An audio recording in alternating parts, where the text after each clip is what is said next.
Hi friends, leprosy டிசீஸால் பாதிக்கப்பட்ட people என்னென்ன discrimination issue face பண்ணுறாங்கன்னு இன்றைக்கி நியூஸில் வந்துச்சு. வாங்க அதை பற்றி டீட்டெயிலாக பார்ப்போம்.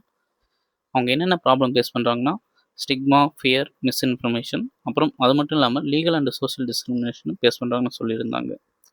ஸோ சுப்ரீம் கோர்ட் என்ன சொல்லியிருக்குன்னா, அது மாதிரி இருக்கிற டிஸ்கிரிமினேட்டரி லாஸ் எல்லாமே ரிமூவ் பண்ணணும். ஸ்டேட் அண்ட் யூனியன் டெரிட்டரியும் கண்டிப்பாக எடுத்த ஆக்ஷனை ரிப்போர்ட்லேயும் சப்மிட் பண்ணணும்னு சொல்லியிருக்காங்க.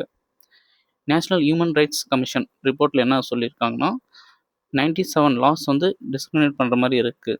அவங்களோட rights public places, employment, election participate affect ஆகிருக்கு. இந்த டிசீஸ் மைக்கோபாக்டீரியம் லெப்ரியால காஸ் பண்ணப்படுது. உலகத்தில் 57% இந்தியாவில் தான் அக்கௌண்ட் ஆகிருக்கு. இதற்கு காரணம் புவர் சானிடேஷன், ஜெனட்டிக்ஸ் ரீசனாகவும் இருக்குது. ரெக்கமெண்டேஷன் என்ன மென்ஷன் பண்ணியிருந்தாங்கன்னா, ஏர்லி ட்ரீட்மெண்ட் பண்ணலாம், ரீஹாபிலிட்டேஷன் கொடுக்கலாம், அவங்கள அஃபெக்ட் பண்ணுற மாதிரி இருக்க டேர்ம்ஸ் எல்லாம் ரிமூவ் பண்ணலாம், ஐரிஸ் ஸ்கேன் ஃபார் ஆதார் கார்டும் இன்ட்ரடியூஸ் பண்ணலாம்.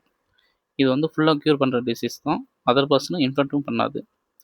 நீடட் ஒன்று என்னென்னா, லீகல் ரிஃபார்ம் கண்டிப்பாக தேவை. அவங்களுக்கும் respect, dignity and equal rights கொடுத்தே ஆகணும்.